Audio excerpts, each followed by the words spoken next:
pledge allegiance to the flag of the United States of America, to the republic for which it stands, one nation, under God, indivisible, with liberty and justice for all. Please let the record show that all council members are here except for Councilman Kerr. Tonight, before we get to the consent agenda, we have two proclamations. The first one is for Autism Acceptance Month. Whereas autism spectrum disorder is a complex, lifelong developmental condition that typically appears during early childhood. And whereas autism affects 1 in 36 people worldwide, impeding communication and social interaction, and whereas autism is defined by a certain set of behaviors and is often referred to as a spectrum condition that affects people differently to varying degrees, and whereas while there is currently no known single cause of autism, early diagnosis helps a person receive resources that can support the choices and opportunities needed to live fully. And whereas the City of Beatrice wishes to acknowledge the need to support, understand, accept, include, and empower people on the autism spectrum. Now, therefore, I, Robert Morgan, Mayor of the City of Beatrice, Nebraska, do hereby proclaim April 2024 as Autism Acceptance Month in the City of Beatrice and encourage our citizens to learn more about the unique perspectives of individuals with autism and to support them and their families and their health care providers. With this in my hand, the seal of City of Beatrice, this first day of April 2024. And I think Thanks. this will go to Yeah. Mr. Fairbanks. Appreciate that, Bob. Let's do that. Let's do that. I'm going to talk just a few seconds about this. So for those of you who don't know, I have a grandson named Cooper. He's 12 years old. He's on the spectrum. He's a remarkable young man. I've gotten this proclamation several times as I've sat here, and every year I think, oh, I should have said this, I should have said that, I should have said something a little better, and I always fail to. So I asked my son Tim yesterday, told him about this proclamation. I said, what should I say? He said, you always do fine, Dad. Say anything you want. So he wasn't very helpful. Tim's been on the state board in Iowa where they live for the Autism Association. He's no longer on the board, but he's still an advocate for it. Testing early is very important. The Autism Acceptance Month, it used to be the Autism Awareness Month, and so they've segued into this. Early testing is important. These young people, my grandson was tested early just after his second birthday, and they discovered this. They used to say different, not less. It's something that I like to say. He's definitely a different individual, as we all are, but he's certainly not less than anybody else. So just as a reminder, if you have any questions, there's different places to outreach, but testing is important, and definitely acceptance is more important. So Mayor Morgan, thank you for that. So that's all I got. All right. Our second proclamation tonight, proclaiming April 2024 as Child Abuse Awareness Month. Whereas children are our nation's most vulnerable members as well as our nation's most valuable resources to shape the future.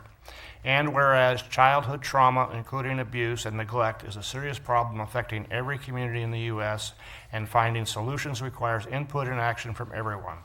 And whereas positive childhood experiences like loving caregivers and safe, stable, and nurturing relationships can help mitigate trauma and the negative impact of adverse childhood experiences to promote the social, emotional, and developmental well-being of children.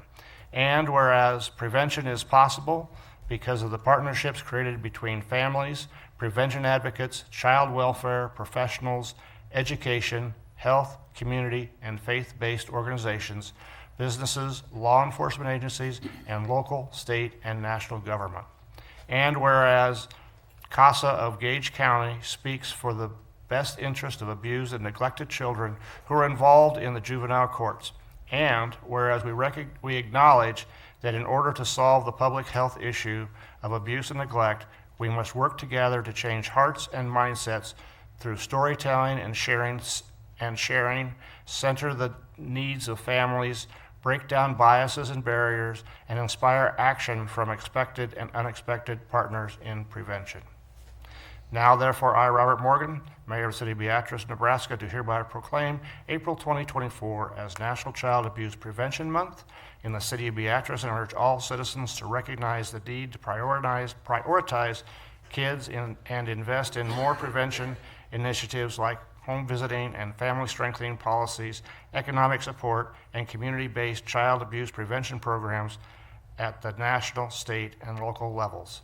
Witness my hand and the official seal of the City of Beatrice this first day of April 2024. I think we have some people to accept this.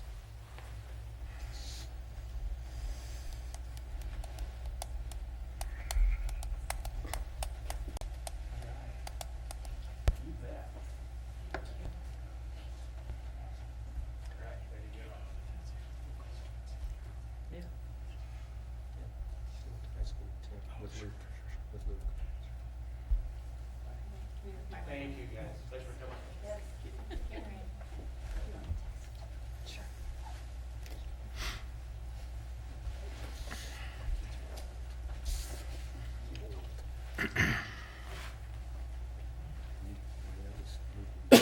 Okay, that was the fun part of the program.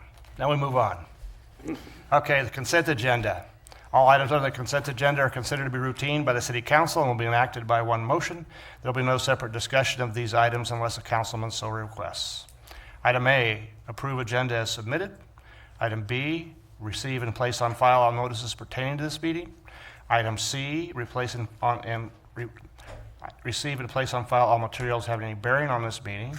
Item D, approval of minutes of the regular meeting on March 18th, 2024, as on file with the City Clerk's office. Item E, approval of Treasurer's report of claims in the amount of $437,974.12. Item F, approval of Boswell report of claims in the amount of $5,276.25.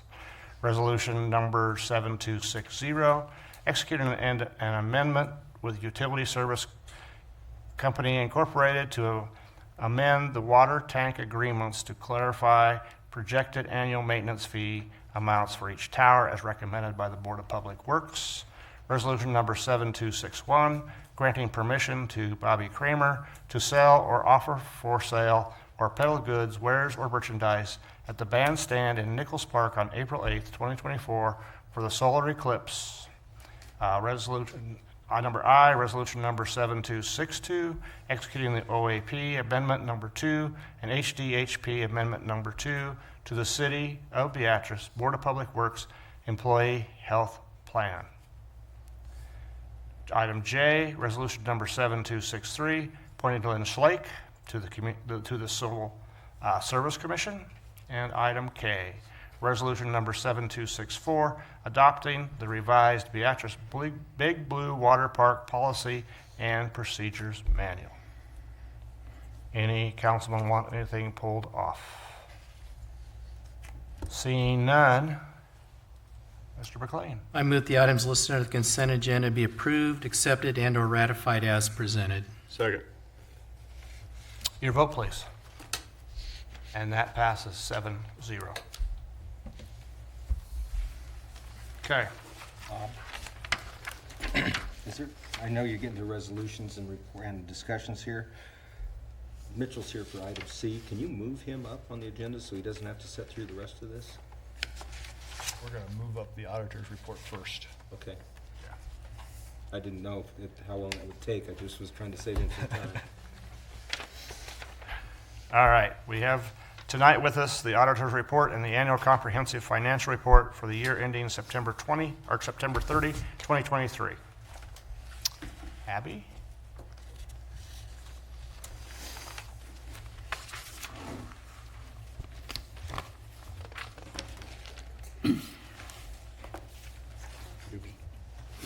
I could start with a brief introduction.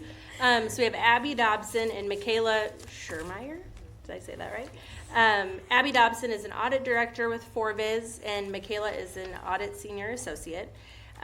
So they completed the audit for us this year.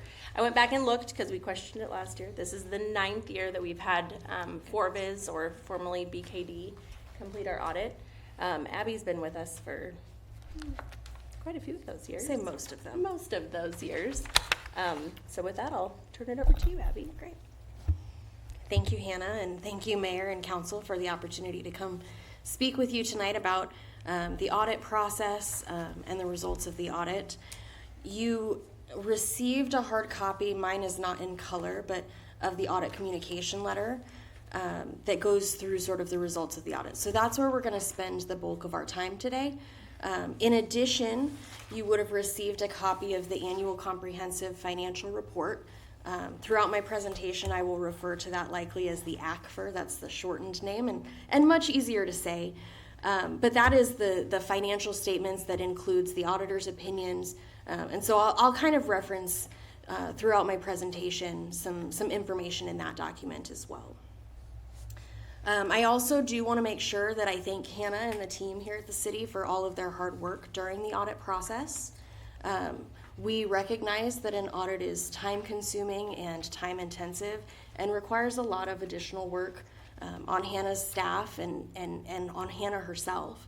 So I do want to make sure that we give some kudos to Hannah and thank her for her efforts during the process. The next slide or the next page in your letter there is just really kind of the highlight, gives you a little bit of an overview of the things that we will touch on today. Regarding the audit process, then I just want to start with a high level. So what does the audit process look like as far as responsibilities? As a reminder, Forvis is responsible for forming and expressing opinions about whether the financial statements are prepared in accordance with accounting principles generally accepted in the United States. So those GAAP accounting principles, you may have heard them referred to.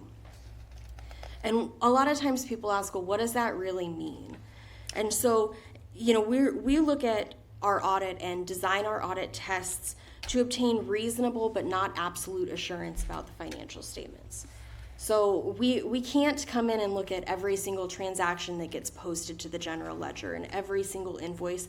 I would still be doing audit testing for last year's year end if that was the objective of an audit.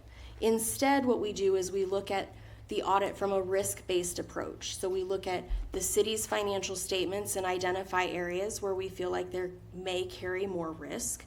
In addition, we design our audit tests, through scoping procedures to look at those areas where we feel like there could be additional risk. So again, just the reminder, we didn't look at everything, but we looked at things to ensure that we could place an opinion for material correctness on the financial statements.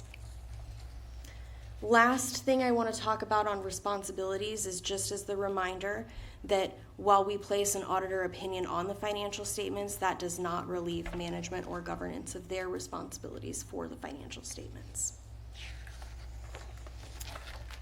Maybe now would be a good point to flip over to the other document a little bit to talk about the auditor's opinion.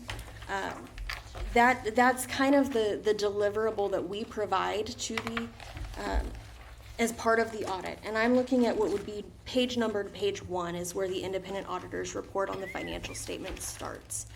You'll note within that opinion we have issued a clean or an unmodified auditor's opinion, meaning that we did not take exception to any of the amounts or the disclosures included in the financial statements.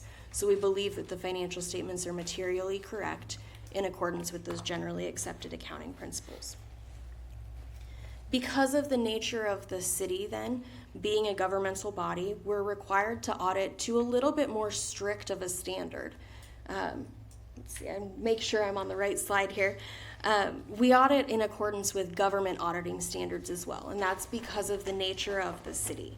So we're looking at, in that regard, internal control and compliance as it relates to the city. That auditor opinion is actually far towards the back of the report. It's on page 122, I believe, or excuse me, 120. If I can get back to that. You'll see a report there titled Report on Internal Control over Financial Reporting and on Compliance with Other Matters based on an audit of the financial statements performed in accordance with government auditing standards. So again, we have issued what I would consider to be a clean or an unmodified report on internal controls for the city. So we did not identify anything during our audit testing that rose to the level of a material weakness or significant deficiency in internal control to report there. So good news on that front. Again, we audit for the city. One more thing, the compliance in accordance with federal programs. So because of the amount of money that the city receives that is federal in nature, they're required to have an audit in accordance with uniform guidance. We sometimes refer to that as a single audit. And so there is a third opinion in the document starting on page 122 that is that report on compliance for the major federal program that was audited. And again, we issued a clean report there, nothing to report. So results of the audit, everything was clean, no significant deficiencies or material weaknesses to report, which is great news. Within our auditor opinions, you'll see there is reference to what I would call a referred to auditor. There is one opinion unit in the city's report that we do not put an opinion on, we do not audit. That it is related to the Beatrice Public Library Foundation that is brought in as a discretely presented component unit in the financial statements. Those financial statements are audited by other auditors, and so we divide responsibility so as to not have to re-audit that opinion unit. So that is noted throughout the auditor opinions as well as in the communication letter as something to just be aware of. The next slide then that talks about other information accompanying the audited financial statements and our responsibilities related to that other information. So you'll see, the document itself is 130 pages. We have a responsibility to read the full document, but we do not have a responsibility to audit the full document. The reason that the city prepares this full annual comprehensive financial report is to submit information to the Government Finance Officers Association and receive a certificate for financial reporting. That certificate for the fiscal year ended 9/30/22 is included in the document, and the document for September 30, 23 has been submitted to the GFOA to obtain that certificate. So it's a great program to be a part of. It places some additional kind of kudos on your document. And in regards to that, there is that other information. So primarily it's introductory information and statistical information. It's included in your document. It's not required by any of the standards, but we do disclose in our information here that what our responsibility with relation to that information was. The next section of the letter goes through kind of the high points. So, again, I mentioned the document's 130 pages. While I'm going to take it home and read it to my boys tonight as bedtime reading, maybe not everybody wants to do that. So, there's some high points here. Things that, as a council, I would say, maybe carry a little bit, if you have a little bit of additional time to spend with the document, these are the places that I would encourage you to start with. The significant accounting policies are described within footnote A of the city's ACFR. That starts on page 28. And the two that we've pointed out as being of particular importance to the city are the fund accounting and the reconciliation between governmental fund and government-wide financial statements, as well as the determination of the potential component units. So looking at BOSWA being a blended component unit and the Library Foundation and the Community Redevelopment Authority as discretely presented component units, plural. Regarding new accounting standards that were adopted during the current year, there was one that was required to be adopted by the city, GASB Statement 96 on subscription-based information technology arrangements. You may recall last year when we were here, we talked a lot about GASB 87 and the new lease standard that was adopted last year. GASB 96 did a very similar thing for any long-term contracts that related to software agreements. we had to do an evaluation to determine whether those contracts met the definition to be recorded as a subscription-based information technology arrangement, and ultimately concluded that the city did not have any items that met that definition. But it did require an extensive search of the ledger activity, looking at those agreements and those contracts to make that determination, to again, ensure that the financial statements were appropriately reported. Within our letter, if we had had any unusual policies or alternative accounting treatments, we would have listed them within here, but you'll see that we have listed no matters are reportable for those sections. The next page then talks about management judgments and accounting estimates. So really we're looking at here places where there is a little bit more judgment or subjectivity involved, and we've listed a few things out under that heading. When I think about accounting estimates, I'm thinking about things where you can't go to a physical invoice and say the amount was $20,000 even, right? There's a lot more subjectivity to things like, should there be an allowance for uncollectible accounts, and what should that be? What should the depreciable lives be for the city's assets? How long do we think we're going to use things? And that could change this year to next year to the year after. So that's why we've listed those as being things that carry a little bit more management judgment and subjectiveness. Within the financial statement disclosure section, we talk again there about the potential component units. In addition, we list the commitments and contingencies, which is note L, that starts on page 64, and the tax abatement footnote that is note M and starts on page 67. So again, just places that I would say if you have a few extra minutes to read and spend a little time there. The last section on this page then talks about our judgment about the quality of the city's accounting policies. And we've listed here one item related to the government merger of the Beatrice Airport Authority into the city's financial statements. So previously, the airport was reported within the financial statements of the city as a discretely presented component unit. Because of the merger between the city and the airport, or the airport being brought into the city, there is some additional disclosure on that begins on page 44. It talks about the balances that were brought in and where they were brought into the city's financial statements. The next page talks then about audit adjustments. Anytime that we come in and look at the financial statements, if we have to propose changes to the financial statements themselves or to the disclosures, we have to list them here in the letter as communicated to governance for what those items are. You'll see no matters are reportable under the proposed and recorded audit adjustments section. So that means that we did not have to come in and propose changes to the financial statement amounts or to the disclosures in the document related to the city's audit. So again, I want to give kudos to Hannah. That's quite a feat. If you think about the number of transactions that the city has in a given year, it's quite a feat to get all the way to the end and have no auditor proposed adjustments. So again, I commend you for your great job. Under the uncorrected misstatements, I'm going to tell you I don't like the uncorrected misstatement word. The city did make a decision. There is one uncorrected misstatement related to certain settlement transactions for money that is going to be received from the state of Nebraska. That money is related to a couple of different settlements and is a receivable out over many, many years. I believe it's 10 to 15 years.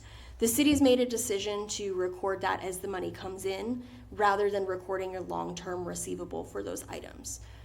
So we list those as an uncorrected misstatement at the very back of the document you have in front of you. We've given some additional details on what those items are. But again, I don't necessarily like the uncorrected misstatements title because it was a conscious decision by city finance to record it in that way. The next page then listed under other material communications, you'll see there a bullet or a paragraph, I guess, that talks about we communicated to management some other deficiencies. So we talked about there being no material weaknesses or significant deficiencies. We did have some discussions with both with Hannah and with Tobias regarding some segregation of duties comments. They're not anything that we felt like rose to the level of a material weakness or significant deficiency. But because of the size of the city and because of the limited size of the finance department, there is some risk there. And I wrote down a few notes, as far as continuing to look for ways to segregate and help mitigate those risks. The city has done a great job looking at some, overall governance and overall reviews, looking at financial statement budget to actual information and check signing authority to help mitigate the risk that Hannah's position has. She has a lot of duties and a lot of abilities within the system, but given the size of the city, I wouldn't say that that is uncommon. The last page then talks about some other financial reporting matters. This is really where we would say kind of what is forward-looking. So the Governmental Accounting Standards Board, the GASB, is ever busy. We talked about the standard that was adopted for the current fiscal year. There are new ones, and they're continuing to work on new ones. So I've listed in the letter 1 that will have an impact. GASB statement number 100. We actually get a year off from new standards, so that's not applicable or won't be adopted by the city until the fiscal year end, September 30, 2025. But it will require the city to do an analysis of the compensated absences that are recorded in the financial statements and ensure that those meet the new definitions and new calculations that are required in accordance with that standard. In addition, I just wanted to mention there's one more, GASB Statement 102, that was issued a little bit later on certain risk disclosures. That one I didn't get included in the letter, but it will also be applicable for the city's fiscal year end, September 30, 2025. And that will require the city to at least look at some of the disclosures around certain risks. If there's concentration risks for different businesses in town, things that could have a severe financial impact should that business close, or should those tax revenues maybe go away. So it will require a little bit of analysis. I don't expect that will change any of the amounts in the financial statements, but is more of a disclosure standard. I wasn't going to touch real in depth on the actual financial statements. We pointed out where the opinions were as we looked at that document. The one section I would say, if you only have a few minutes to look at the document, is the management's discussion and analysis section. That's towards the front. That section is written by Hannah and provides what I would call more of the layman's read of the financial statements. So if you don't want to go home and have bedtime reading of 130 pages, it's more in the range of 8 to 10 and provides a little bit of a high-level overview of the financial statements, the significant transactions that occurred during the year. That's what I wanted to cover, so now I will open it up to what questions council or anyone has. Okay, questions?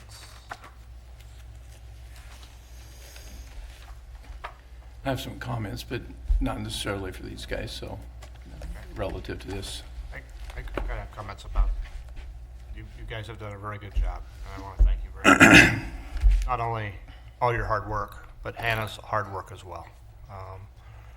Personally, someone who finally got through accounting 314 and decided to go into marketing because I couldn't handle what you do, I want to thank you from the bottom of my heart because I found out I'm not that detailed. But Hannah, you're doing a wonderful job. Thank you very much. And thank you for our relationship with Fortis. You guys have done a good job. I agree. There are some things to really kind of continue to read over. And I believe that we're in very good financial shape. And as you continue to digest the information, if you have additional questions that come up after the fact, I more than welcome the phone call. I'm happy to answer anything after the fact. So.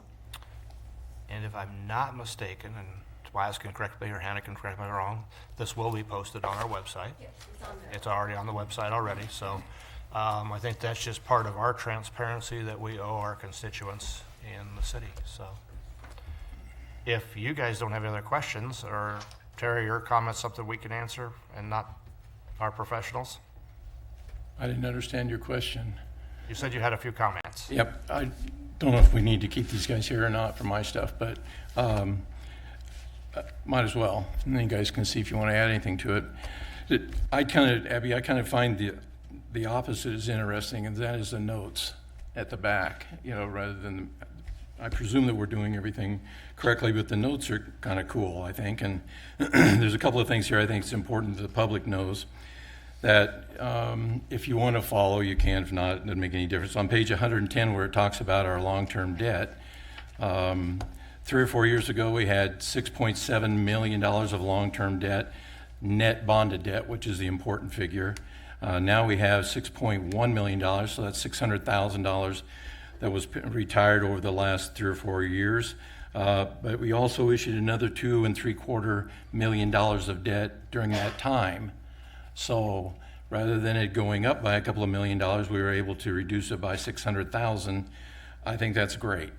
Okay, I think that's very good points. So we have very good management. And I too want to thank you, Hannah. I know it's a lot of work doing this, and you lose me in these numbers, so I go to stuff that I can read or whatever, but I appreciate that. I appreciate the department heads. Tobias, please pass that on from all of us and for your work on this. It's a heck of a good job.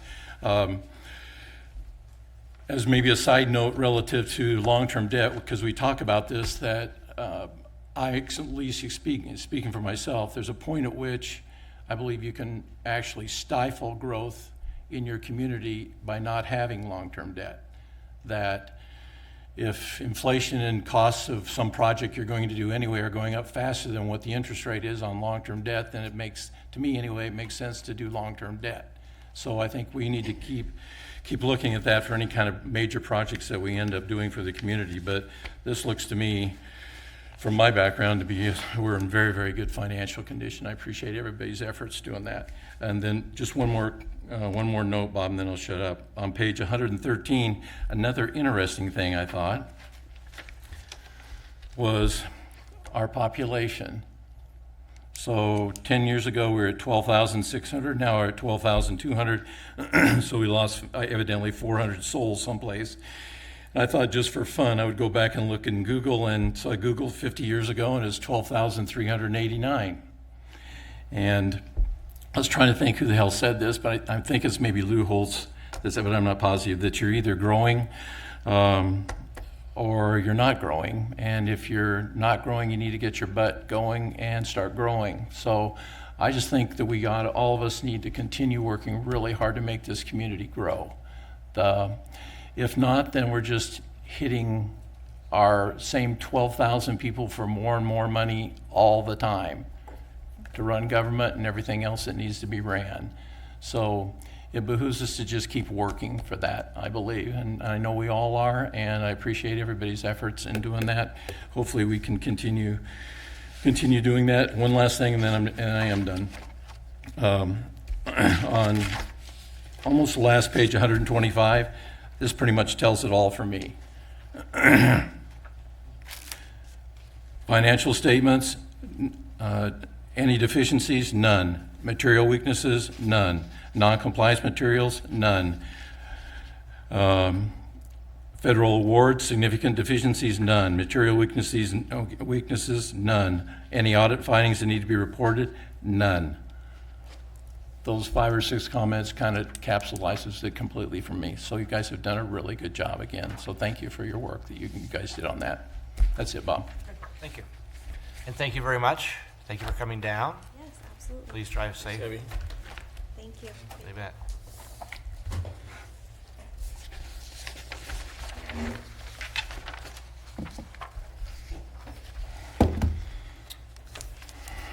For item 3, public hearings and bids, we don't have any tonight. We'll move on to resolutions. Item A, resolution number 7265, executing the sponsorship agreement with JEO Consulting Group Incorporated for Hannibal Park. I move the resolution number 7265 be passed and adopted. Second. This is another sponsorship agreement. We have at Hannibal. JEO's agreed to sponsor 2 outfield signs. They'll pay $1,250 per year for 3 years. Currently, where we're at right now is Amanda is handling all the signs and logos and coordinating with the sponsors and making sure everything's what they want, and work on getting everything printed and prepared. And so we start getting those installed out at Hannibal Park. Any discussion needed? If not, your vote, please. That passes 7-0. Resolution number 7266, establishing various fees. I move the resolution number 7266 be passed and adopted. Second. Every year we bring up a fee resolution. We have all of them on one spot. This time what we have in there is proposed rate increases at the water park. What we're proposing is a 50 cents per day increase on the daily rates and a $3 increase on all the seasonal passes. It also increases the party rates for various parties that are held at the water park if you wish to rent it out. That's what we're proposing on this go around of the fee resolution. Discussion. The rest of the fees that are in here, are they're the same as they've been in the past? Correct. Okay, so like all the building permits and. None of those changed. None of those have changed? Nope. Okay. And just part of the other, I guess, explanation on the water park, as minimum wage goes up and we're trying to hire qualified young people to work in the water park, it becomes necessary, unfortunately, to take a little bit of a hike, and I think this hike is very reasonable and keeps our water park staffed, which is very also important. Mr. McLean, your vote, please. And that passes 7-0. Resolution, item C, resolution number 7267, approving the and committing $18,000 toward the digitization of Beatrice Cemetery Association's burial records. I move the resolution number 7267 be passed and adopted. Second. So the Beatrice Cemetery Association oversees Evergreen Cemetery, which is out on 33rd Street, and also the Beatrice Cemetery, which is on Scott Street. Both of those have largely paper records, and so they're working on digitizing those and then would become searchable, a forward-facing website so that you then could log on, you could search your ancestors, search what other plots are available. As part of this digitalization process, they're asking for some funding. They're asking for about $18,000 from the city. We have our public funding line item in our budget that we have set aside about $30,000 a year for different projects. We'd propose this money coming out of that particular line item. Mitch Steins is here if he wishes to talk about what the project is itself, but that's what's being proposed to you tonight. Mitch, why don't you come on up, and thank you for being here. Swearing in, Bob. I want to answer some stuff. Yeah. Just need to state your name and your address. Mitch Dinas, 1813 Wildwood Circle, Beatrice. Mr. Mayor, council members, thank you for the consideration of this $18,000 basically grant match. We were awarded $25,000 from the Tourism Committee. It's a matching grant. We raised $7,000 at the Big Give Gauge, and we are asking for 18 to match the 25,000. The project, the cemetery software that we're going to use is about $70,000. So I've been working with some foundations to raise the other $20,000. We have 18,000 souls buried in our two cemeteries. Records are all paper. I spoke at Rotary a couple weeks ago, and I spoke at the Board of Supervisors, and someone asked me at the supervisors how urgent this was, and I just said the next fire or the next storm. So there's a lot of history there that is in peril. So I think the misperception among the community is that the cemetery is flush with cash. We are not. We have a fair amount of money, but most of it is in perpetual care fund, which by law we cannot touch. We can live off of the interest, which is about $8,000 a year. So the majority of the money that we raise there, or that we have, is from opening and closing graves and selling plots. And it's a slow burn. We just had to replace a backhoe for about $80,000 last year. And so This will be kind of a labor of love for our board, and I think it'll be a great benefit to the community. So I'd be glad to answer any questions. Questions? Mitch, can you tell us how's this going to work? Is this just for the association itself, or is the public going to have access to this? And Yeah, there's two sides to it, Terry. There's a business side of it that we're still doing our books by hand. right? So we'll be able to integrate with QuickBooks, and it will be a very seamless process on the back end of it. From the forward-facing side to the community, it's really going to be a neat thing. They will develop a website for us.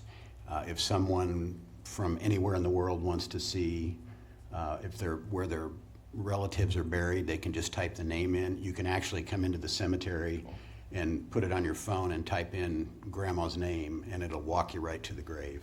So it's really nice. Who's gonna do all the data entries? That gonna be you? It's part of the process, yeah. It'll take at least 6 months for them to put all that data in there. We're still writing receipts by hand with carbon paper, so it'll be a big upgrade. Well, it sounds like a great project. Preserving history is very important. Once you lose that gone. senior group that's doing that, it'll be gone. Yeah, we had a fire in the late 1890s, and all those records were gone, and it became just an issue of the superintendent going out and, trying to refigure where everybody had bought plots and things like that. So, and right now, if somebody comes and wants to know if there's a plot available, Chad Cleveland's our sexton. He has to go in and dig through all of those records to try to figure out what's available. So it'll be a great benefit. So I assume this is kind of a national software that's used all over the country. And Yeah, we looked at 3 different software companies and landed on this one. I think it's going to fit us the best. They do all the national cemeteries in Canada, so they've got great backup support for us. that's good. Mitch, thank you so much for jumping in and doing this. This labor of love, I'm sure, has turned into way more than you originally thought it was going to be. It's an exciting board, Dave, let me tell you. And, Yeah. and you're the one that's going to be on there for the longest amount of time. So congratulations. And yeah, we're absolutely good with jumping in on something like this. I Thank you. appreciate that. Thank you very much. Any other discussion from the public? Seeing none, your vote, please. That passes 7-0. Resolution number 7268, entering into an agreement for professional services with Burns and Tate Consulting Group for arbitrage rebate services for 2019 through 2021 fire station bonds, 2019 public safety bonds, and 2021 revenue bonds. I move the resolution number 7268 be passed and adopted. Second. So the Internal Revenue Service has some rules out there for those who issue tax exempt debt. Basically that we cannot arbitrage the money. We cannot borrow money today, put it in the bank, and try to make money on the spread between what we borrowed it at and what we're getting as interest on the bank for those dollars. Essentially we're not allowed to do that. It was not an issue for decades, right? When interest rates were low and they stayed low. It has become an issue. As you can see, kind of these that were issued right around 2020, and then where interest rates are at today. So that's why it became an issue again. Jay Spearman, who we've worked with on all these bond issuances, put us in contact with this company, Burns and Tate. They would help us do the calculations, look at these different bond issuances, see if there's anything there we need to be concerned with, and if so, then we have to report back to the Internal Revenue Service, and you have to pay back any of the money that you arbitraged or made as a result of that spread. When we look, the 2019 fire station bond, our interest rate is an average of 2.18%. The 2019 public safety debt's at 2.34. The 2021 fire station is at 0.98%. And the 2021 revenue bonds, which are the sanitation bonds, are at 1.33%. So all those are very low interest rates. And so if we're able to put those into even just a normal bank account right now, some of those we have access to, we're able to earn 5% on. You can see where it becomes an issue. Most of these we're not terribly worried about. We spent the money fast enough that you didn't have a chance to really do anything. Hannah and I will review which ones of these we want to turn over to Burns and Tate to see, have them do the calculation on. Most of them are not anything we're really concerned with, but you see their fee is not to exceed $9,000. It depends on how many of these bonds we'll turn over to them to have them review. Wow. So, so the, excuse me, so the fire station bonds that we're months ahead on, that we're not allowed to pay off early, is that the money we have to turn over for control of this? No. So the 2021 revenue bonds, let's start with the sanitation, right? Okay. We borrowed that money on Tuesday, and on Wednesday, we bought all the equipment from sanitation garbage, right? So that money came in and out right away. There's nothing there that you're worried about. What you're concerned with is that you issued debt on the 2021 fire station bond and didn't spend it all Right. after 6 months, after a year, after 18 months. And by doing that, you had extra money sitting around. Right. That's what you're concerned with. Yeah. My question is we have extra money sitting around because we've collected more. So do we still have to report that? Is that still No. covered under this? No, that's not a concern. Apples and oranges. Correct. All right. And so it's like first dollar now, T, right? Yes. God, I can remember when that was like 2 years you had to spend the money or something. So if we earn a week's worth of money, interest on that, we have to rebate it back. No, it's still, Okay. there are different rules based upon if you spend it 6 months, a year, 2 Okay, years, I didn't read 18. that in there. Yep. Yeah, there's different criteria you have to meet on those for different months of how long Okay. you held it. So yeah, so I simply, it was a day or two. Yep. IRS is not worried about it. Yep. Okay. It gets to be when you hold it for months or years Yep. that they get concerned. And I didn't understand it. I thought it had to be in and out too. So, okay. I'm good. Okay. Any further discussion needed? If not, your vote, please. And that passes 7-0. Okay. Yeah. A couple of ordinances. Ordinance number 24-9, the third and final reading on the proposed annexation of the property owned by the city, commonly referred to as the Schwarzkopf property located adjacent to the Gage County Industrial Park, Gage County Partial ID 0041480000. I move that said ordinance be given number 24-9, be read by title only for the third time and final time tonight. Second. Just as we just said, this is the third and final reading of this particular annexation. The Schwarzkopf ground, again, is up in the industrial park. It's the new parcel that we recently bought in December. That would be to the north and to the west of the existing industrial park. We've already declared as part of the industrial park. We've already rezoned it to be general industrial. This is kind of the next phase, if you will, in the annexation of it. Again, we have not heard anything at the city, at City Hall for or against this annexation, so. Any more discussion needed?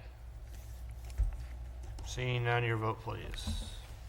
That passes 7-0. Ordinance number 24-9, an ordinance to extend the boundaries that include within the corporate city limits of and annex to the city of Beatrice, a parcel of land owned by the city of Beatrice, Nebraska, a municipal corporation which is adjacent, contiguous, and located in or near the city of Beatrice, Gage County, Nebraska, to provide service benefits thereto, to repeal conflicting ordinances, and to provide for publication in pamphlet form and effective date of this ordinance.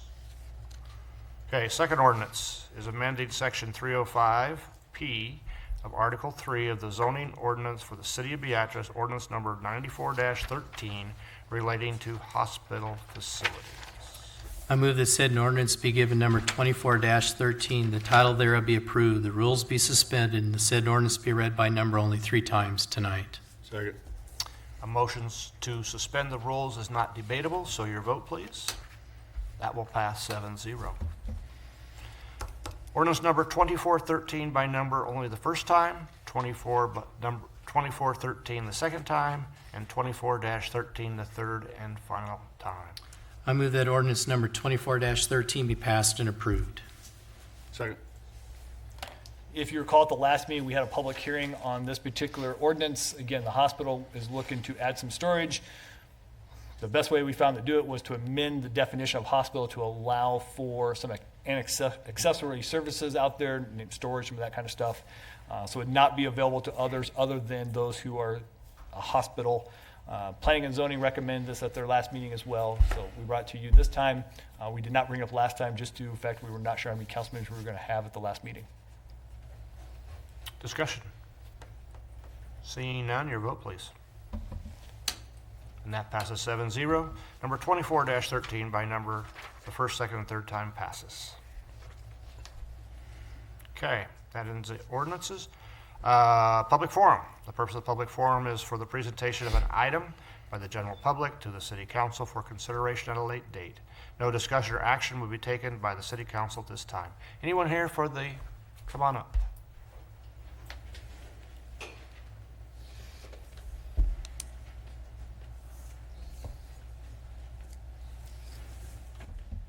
Larry Wolken, 1921 Irving. I'm back complaining about that we need to get on people about cleaning up their properties. Most people, their homes is their biggest asset. They shouldn't have to put up with somebody next door that don't want to keep their properties clean. I got a number of properties around town, and you can drive around all my rentals, and I make sure that they keep it up because out of the respect of the neighbors. So we can't get these people to do it. We got to teach them how to do the respect, and I think we need to start taking these people to court. And I think it would help our population of the town that people would want to see what's going, that the older parts of town are cleaned up too. You don't have to drive around long and see where the problem properties are, and I haven't even seen nothing really getting done a lot. So I just think we need to put it on an agenda and start addressing it a little harder, or start taking these people to court. Thanks a lot. Thank you. Thanks, Larry. Anyone else for the public forum? Seeing none. The next regular city council meeting will be April 15th, 2024 at 7 p.m. right here in the VPS Administration Building Board. Mr. McLean? I move the meeting be adjourned at 7:52 p.m. Second. And your vote, please. And that passes 7-0.